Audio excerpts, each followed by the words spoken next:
하나님 말씀은 사도행전 21장 1절부터 우리 16절까지 함께 읽겠습니다. 사도행전 21장 1절부터 16절까지입니다. 우리가 그들을 작별하고 배를 타고 바로 곳으로 가서 이튿날 로드에 이르러 거기서부터 바다라로 가서 베니게로 건너가는 배를 만나서 타고 가다가 구보르를 바라보고 이를 왼편에 두고 수리아로 향하여 두로에서 상륙하니 거기서 배의 짐을 풀려 함이르라. 제자들을 찾아 거기서 이래를 머물더니 그 제자들이 성령의 감동으로 바울들어 예루살렘에 들어가지 말라 하더라. 이 여러 날을 지낸 후 우리가 떠나갈새 그들이 다 그 처자와 함께 성문 밖에서 전송하거늘 우리가 바닷가에 무릎을 꿇어 기도하고 서로 작별한 후 우리는 배에 오르고 그들은 집으로 돌아가니라. 두루를 떠나 항해를 다 마치고 돌레마야에 이르러 형제들에게 안부를 묻고 그들과 함께 하루를 있다가 이튿날 떠나 가이사라에 이르러 7 집사 중 하나인 전도자 빌립의 집에 들어가서 머무느니라. 그에게 딸 넷이 있으니 처녀로 예언하는 자라. 여러 날 머물러 있더니 아가보라 하는 한 선지자가 유대로부터 내려와 우리에게 와서 바울의 띠를 가져다가 자기 수족을 잡아매고 말하기를 성령이 말씀하시되 예루살렘에서 유대인들이 이같이 이 띠 임자를 결박하여 이방인의 손에 넘겨주리라 하거늘 우리가 그 말을 듣고 그곳 사람들과 더불어 바울에게 예루살렘으로 올라가지 말라 권하니 바울이 대답하되 여러분이 어찌하여 울어 내 마음을 상하게 하느냐. 나는 주 예수의 이름을 위하여 결박당할 뿐 아니라 예루살렘에서 죽을 것도 각오하였노라 하니 그가 권함을 받지 아니하므로 우리가 주의 뜻대로 이루어지이다 하고 그쳤더라. 이 여러 날 후에 여장을 꾸려 예루살렘으로 올라갈새 가이사라에 몇 제자가 함께 가며 한 오랜 제자 구보로 사람 나손을 데리고 가니 이는 우리가 그의 집에 머물러 함이라. 아멘. 다시 한번 기도하겠습니다. 하나님 말씀 듣기를 원합니다. 말씀을 통해서 하나님을 만나기를 원합니다. 말씀을 통해서 하나님이 무엇을 원하는가를 발견하기를 원합니다. 깨닫는 은혜를 주시고 변화의 그런 기쁨을 주시고 또한 말씀을 통해서 감동을 누릴 수 있는 그런 특별한 은혜도 허락해 주옵소서. 그렇게 해줄 줄로 믿습니다. 예수님의 이름으로 기도드렸습니다. 아멘. 할렐루야. 오늘 말씀을 통해서 영원하신 하나님께서 우리에게 이 밤에 주시고자 하는 이 밤을 위해서 하나님이 예배해 놓으신 그런 은혜를 누릴 수 있는 귀한 시간 되시기를 바랍니다. 여러분, 매 예배 시간마다 매 시간마다 하나님이 우리에게 들려주시고자 하는 하나님이 예배해 놓고 계시는 그런 은혜의 말씀이 있습니다. 근데 그 말씀은요, 그 시간에만 우리가 들을 수 있어요. 오늘을 위해서 하나님이 예배해 놓은 말씀은 오늘 이 자리에 오신 분은 들을 수 있는데 그런데 이 자리에 오지 못한 사람은 못 듣는다는 거예요. 다음 주일날 하나님께서 우리를 위해서 예배해 놓으신 말씀이 있습니다. 그 말씀은요, 다음 주일날 예배 자리에 참석하시면 들을 수 있습니다. 근데 참석하지 못하면 못 듣는 거예요. 그러니까 여러분, 하루하루가 중요하다는 거예요. 주님께서 주기도문을 우리에게 가르쳐 주시면서 오늘날 우리에게 일용할 양식을 주옵소서 하지 않습니까? 그러니까 하나님은 우리에게 일용할 하루하루 우리가 영적으로 날마다 생명을 의지할 수 있고 건강하고 또 하나님의 그런 공급하시는 힘을 우리가 체험할 수 있는 그런 양식들을 하나님 예배해 놓고 계시는데 그런데 여러분 하루하루마다 하나님이 예배해 놓으신 그 말씀을 양식을 우리가 먹어야 되는데 그것을 스킵해 버리면요, 두고두고 우리가 아쉬움 있고 후회스러운 일이 있다는 거예요, 여러분. 우리가 학교 다닐 때 어떤 과목들은 성실하게 듣는데 어떤 과목은요, 뭐 저 과목은 그냥 스킵했다가 나중에 노트 정리 잘하는 친구 그걸 보고 공부하면 되겠지. 그래가지고 여러분 적당하게 수업을 땡가 먹거나 그 다음에 그냥 스킵해버리는 경우 있어요. 근데 나중에 여러분 시간이 지나고 나서 한번 돌아보면요, 후회하는 일이 너무 많아요. 그때 내가 좀 힘들어도 그 강의를 들어야 되는데, 그 강의를 들었으면 정말 내 삶에 중요한 것을 발견할 수 있었는데, 그때 내가 스킵하는 바람에 정말 중요한 걸 놓쳤구나. 그렇게 후회하는 경우가 있지 않습니까? 그러니까 여러분, 매 시간마다 하나님께서 우리를 위해서 예배해 놓으신 은혜의 말씀이 있습니다. 오늘 여러분, 오늘 이 수예배를 위해서 하나님이 예배해 놓으시 우리에게 들려주고자 하는 그 말씀을 듣고 힘을 얻으시고 은혜 받고 돌아가시기를 바랍니다. 자, 오늘 이 말씀 어떤 내용이냐니까 사도 바울이 1차, 2차, 3차 전도 여행을 마치고 지난 시간 밀레도에서 에베소 장로들에게 고별 설교를 하고 난 뒤에 이제 배를 타고 쉬지도 않고 급하게 지금 예루살렘으로 가기 위해서 항해를 하고 있는 내용이에요. 그래서 두로까지 왔고요. 두로까지 와가지고 두로에 있는 제자들을 만나서 7일 동안 그곳에 머무면서 식사도 하고 교제를 하였고, 그리고 난 뒤에 이제 두로 바로 밑에 있는 가이사라로 왔습니다. 그곳에서 여러분 7집사 가운데 빌립 집사 있지 않습니까? 빌립 집사. 사마리아 가서 복음을 전했던, 사마리아 복음을 위해서 귀하게 쓰임 받았던 빌립 집사가 있지 않습니까? 그 집을 방문한 거예요. 그 집에서 여러 날을 머물게 되었습니다. 자, 그런데 지금 두로에서도 그렇고 빌립 집사의 집에서도 성령에 충만한 사람도 있었고 기도하는 사람이 많이 있었는데, 그들이 다 뭐라고 이야기하느냐, 사도 바울이 예루살렘 올라가면 결박당하니까 올라가지 마라고 그렇게 조언을 하게 되게 된 거예요. 이번에는 결박당하는 정도가 아니고 잘하면 당신이 죽을 수도 있습니다. 생명을 잃을 수도 있습니다. 그런 마음을 가지고 사도 바울로 하여금 올라가지 말라고 조언하게 되게 된 거예요. 자, 그런데도 사도 바울은 그런 기도하는 사람들, 또 믿음의 사람들, 또 성령에 감동된 사람들의 이야기를 들음에도 불구하고 사도 바울은 올라가겠다라고 끝까지 자신의 뜻을 내세우고 있는 것을 보게 되죠. 심지어는 어느 정도 이야기하느냐, 내가 이제 예루살렘으로 올라가는데 그곳에서 결박을 당하는 정도가 아니고 죽는다 하더라도 내가 죽음을 각오하고 예루살렘으로 올라가겠다라고 그렇게 사도 바울은 강하게 예루살렘에 올라갈 것을 주장하고 있고 뜻을 펼치는 것을, 뜻을 밝히는 것을 우리가 보게 되죠. 자, 그러면 사도 바울이 왜 이렇게 생명을 던져서라도 예루살렘에 올라가려고 하느냐? 오늘 주의 이름을 위하여라는 제목을 가지고 함께 우리가 말씀을 생각하기로 원합니다. 사도 바울이 왜 이렇게 예루살렘 올라가려고 하느냐? 그 이유는 뭐냐? 바로 주의 이름을 위하여서 올라가겠다라고 지금 고백하고 있는 것을 보게 됩니다.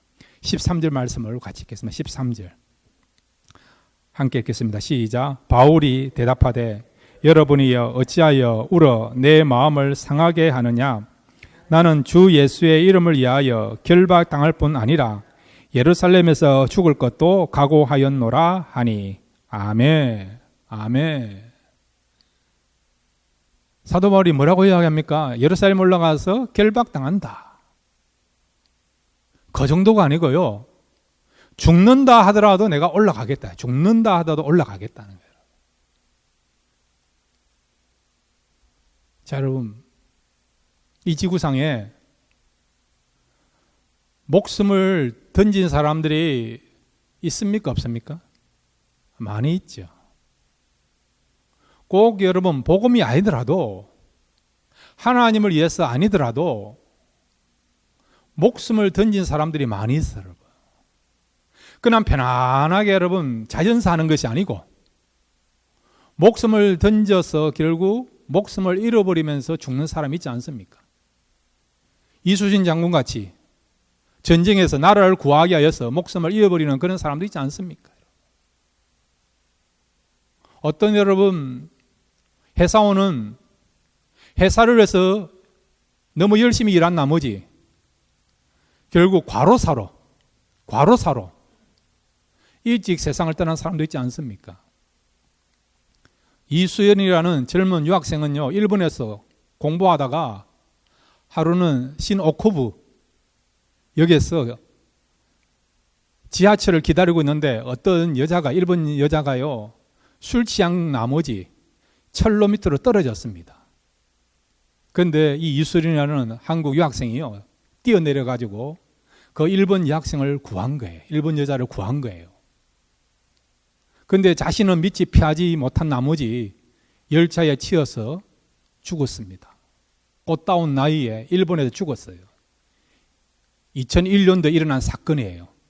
그래서 해마다 2001년도에 되면 1월 26일이 되면 일본에서는요, 이 이수연이라는 한국 유학생을 추모하기 위한 그런 추모제를 열고 있습니다. 이렇게 타향에서 한 사람을 구하기 위해서 목숨을 던지는 그런 사람도 있지 않습니까? 지금도 여러분 인도의 겐지즈 강에 가면 신에게 자신의 가장 소중한 자식을 바치면서 제사를 드리는 그런 부모도 있지 않습니까? 자, 그러면 사도 바울이 지금 내가 예루살렘을 가서 죽을 수도 있다. 그럼에도 불구하고 내가 나의 목숨을 던져서라도 나는 예루살렘에 올라가겠다.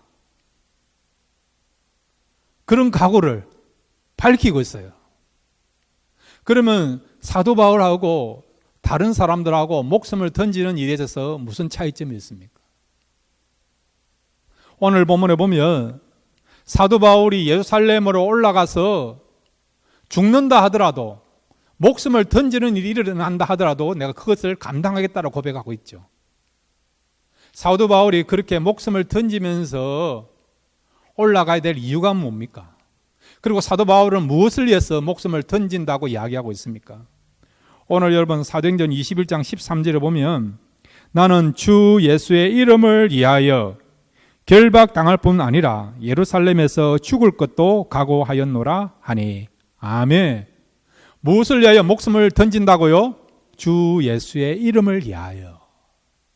그러니까 사도 바울하고 다른 사람들의 차이점이 뭐냐? 바로 다른 사람들은 자신을 위해서 그렇게 목숨을 던진다고 한다면 사도 바울은 누구를 위해서 목숨을 던진다고요? 예수님을 위하여, 주 예수의 이름을 위하여 목숨을 던진다는 겁니다. 그래서 오늘 주 예수의 이름을 위하여 사는 삶이 뭔가? 이 삶이 얼마나 귀하기에, 얼마나 가치 있기에 목숨까지 우리가 던져야 되는가? 그래서 주 예수의 이름을 위하여 사는 삶이 뭔가? 이 부분에 대해서 우리가 세 가지를 함께 생각하겠습니다. 첫 번째로 한번 따라해 주시기 바랍니다. 연합을 위해 헌신하는 삶이다. 예.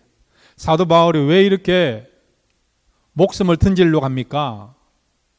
그것은 주 예수의 이름을 위하여서 목숨을 던진다라고 했어요. 여러분. 그러면 구체적으로 사도 바울은 주 예수의 이름을 위하여서 목숨을 던지자고 했을 때 그 삶은 뭐냐? 그것은 연합을 위해서 헌신하는 삶이란 거예요. 이 삶을 위해서 뭐라고요? 목숨을 던진다라고 말씀하고 있습니다. 자, 여러분, 사도 바울이 지금 왜 급하게 1차, 2차, 3차 전도 여행을 마치고 마무리하고 에베소에 있는 그 밀레도라는 항구에서 배를 타고 쉬지 않고 두로에서 가이사라까지 달려왔습니까? 그리고 왜 그는 예루살렘으로 올라가려고 합니까? 예루살렘에 올라가면 결박당할 수도 있고 또 유대인들 하에서 죽을 수도 있습니다. 예루살렘은 여러분 죽음의 골짜기예요. 사망의 음침한 골짜기입니다. 이미 지금 유대인들은요 사도 바울을 죽이려고 하는 음모를 꾸미고 있어요. 여러분. 사도 바울이 그걸 알고 있습니다. 성령님이 알려주셔서 그걸 알고 있습니다. 그럼에도 왜 사도 바울은 그 죽음의 자리로 나아가려고 합니까? 그 이유는 뭐냐? 바로 지금 사도 바울은 무엇을 들고 예루살렘으로 올라갑니까? 무엇이죠? 이방인 교회에서 모금한 구제 헌금을 들고 예루살렘으로 올라가는 겁니다. 그리고 7명의 신실한 그런 제자들과 함께 예루살렘 올라가는 겁니다. 이 구제 헌금을 예루살렘 교회에 전달하기 위해서 올라가는 거죠. 왜 이 구제 헌금을 들고 갑니까? 물론 예루살렘 교회가 어려움이 있으니까, 형제 교회가 어려움을 당하고 있으니까 돕기 위해서 그들을 위로하고 또 힘이 되도록 하기 위해서 그런 목적을 가지고 지금 이방인 교회에서 모았던 헌금을 가지고 예루살렘 올라가지만은 그러나 사도 바울의 마음속에는 이 이방인 교회에서 모았던 구제 헌금을 예루살렘 교회가 받으면 그것을 수용했을 때에 놀라운 변화가 일어날 수 있으니까, 놀라운 역사가 나타날 수 있으니까 그런 희망을 가지고요 지금 구제 헌금을 들고 예루살렘 올라가기를 원하는 것입니다. 자, 여러분, 이방인 교회가 헌금한 것을 예루살렘 교회가 받았다, 수용했다, 어떤 의미입니까? 어떤 의미죠? 예루살렘 교회는 여러분 어떤 교회입니까? 유대인들의 교회 아닙니까? 유대인들 교회. 유대인들이 어떤 사람들입니까? 그들은 여러분 자신들만 구원을 얻는다라고 생각하는 사람들 아닙니까? 그들은 하나님의 택한 선민이라고 생각하고 있는 사람들 아닙니까? 그들은 여러분 이방인들을 무시하는 그런 사람들 아닙니까? 그런데 여러분 이 유대인이 중심이 되어서 세운 이 예루살렘 교회가요 이방인 교회들이 모은 헌금을 받아들였단 말은 어떤 의미입니까? 그들도 하나님의 백성으로 인정한다는 겁니다. 예수님이 유대인들을 위하여서만 죽은 것이 아니라 이방인들을 위해서도 죽으셨다. 이 예수는 우리의 주님뿐만 아니라 이방인들의 주님도 되고 나아가서는 온 세상과 온 인류의 주님이 되신다. 그런 메시지를 갖고 있는 것입니다. 그러니까 사도 바울은 이방인 교회가 모금한 헌금을 전달하고 그 다음에 그것을 이 유대인 교회, 즉 예루살렘 교회가 그것을 받아들여서 이제 유대인과 이방인이 진정하게 한 형제이다, 한 자매이다, 연합이 이루어지는 것을 바라보기 하여서 그 목적을 가지고 지금 급하게 쉬지 않고 밀레도에서 여러 번 배를 타고 결국 예루살렘까지 가기를 원하는 것이죠.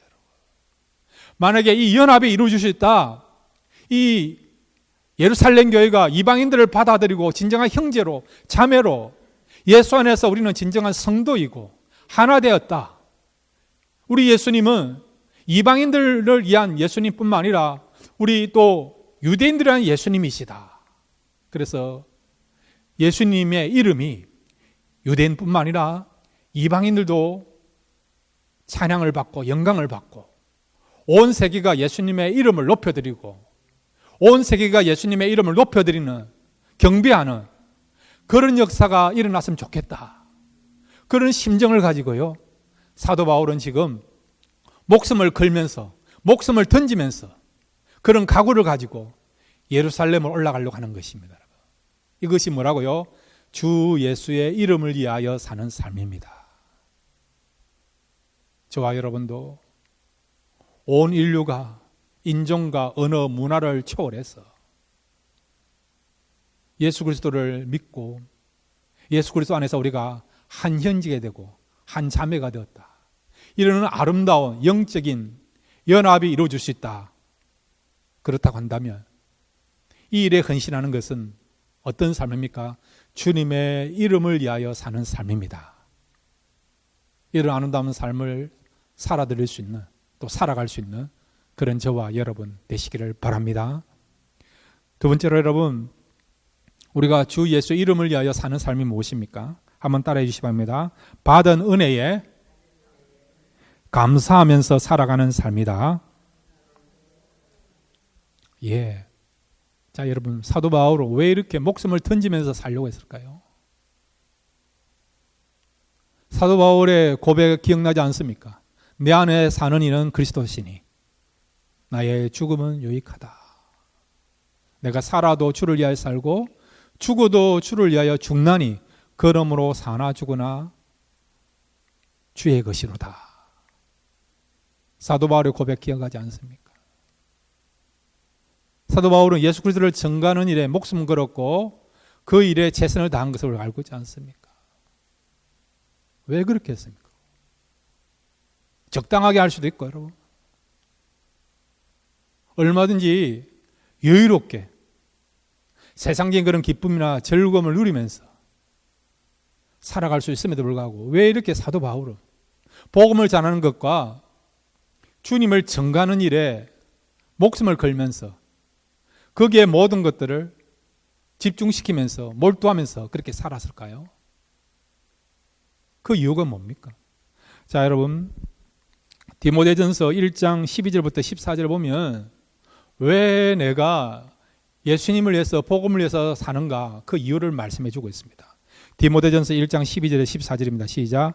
나를 능하게 하신 그리스도 예수 우리 주께 내가 감사함은 나를 충성되이 여겨 내게 직분을 맡기심이니 내가 전에는 비방자요 박해자요 폭행자였으나 도리어 긍휼을 입은 것은 내가 믿지 아니할 때에 알지 못하고 행하였음이라. 우리 주의 은혜가 그리스도 예수 안에 있는 믿음과 사랑과 함께 넘치도록 풍성하였도다. 아멘. 아멘.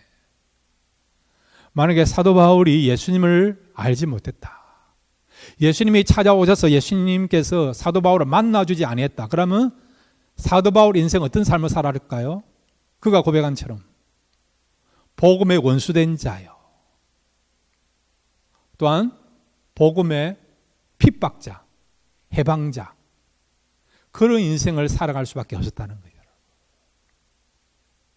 하나님하고는 전혀 상관없는 교회의 원수로서, 복음의 원수로서,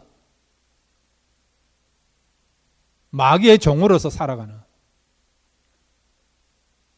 가장 어리석은 삶을 살아가는 그런 존재가 될 수밖에 없는데, 예수님이 그런 자기를 찾아와 주셔서 만나 주셨다는 거예요.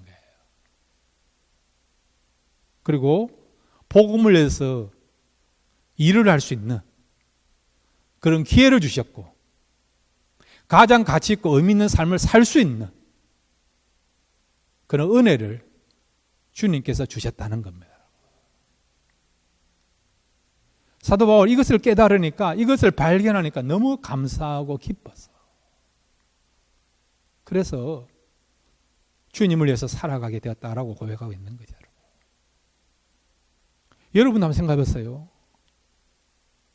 내가 나름대로 열심히 살았습니다. 뭔가를 붙잡고 최선을 다했습니다. 시간도 드리고 에너지도 드리고. 그런데 그 삶이 여러분 전혀 국가에도 도움이 안 되고 사회에도 도움이 안 되고 이웃에도 도움이 안 되는 일이다. 그런데 다른 사람은 아는데 나는 모른다. 나는 모른다. 나는 잘 사는 것 같고,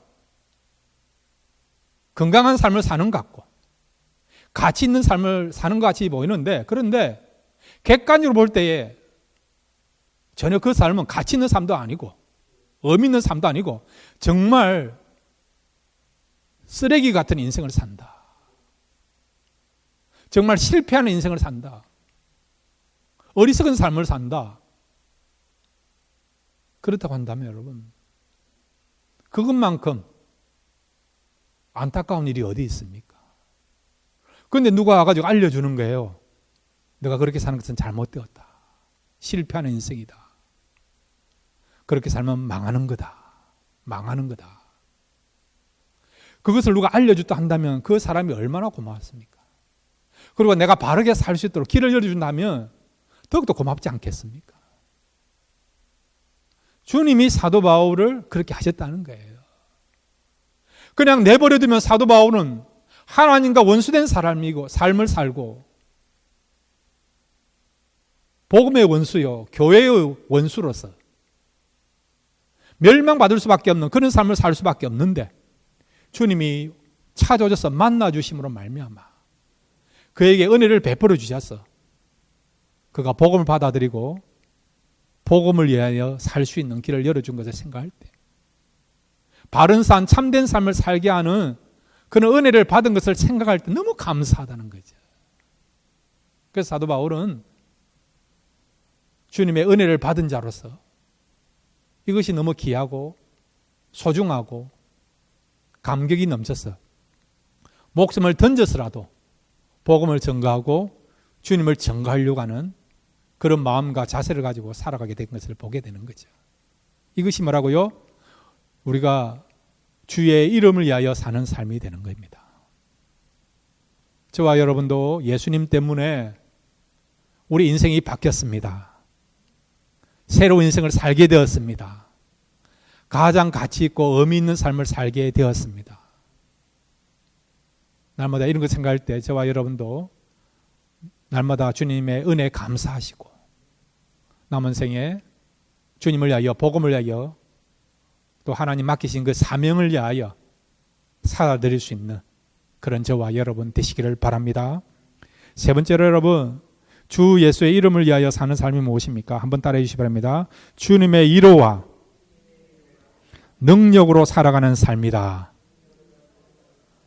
예, 우리가 주 예수의 이름을 위하여 산다는 것은 주 예수의 이름을 힘입어 살아간다는 거예요. 주님 주시는 위로와 주님 주시는 능력을 힘입어 살아간다는 것입니다. 그것이 뭐라고요? 주 예수의 이름을 위하여 사는 삶이라는 겁니다. 사도 바울이 복음을 전할 때 얼마나 어려움이 많았습니까? 박해가 많았습니까? 근데 어떻게 그런 박해와 어려움을 극복하고 끝까지 선한 싸움을 다 싸우고 달려갔기를 달려갔습니까?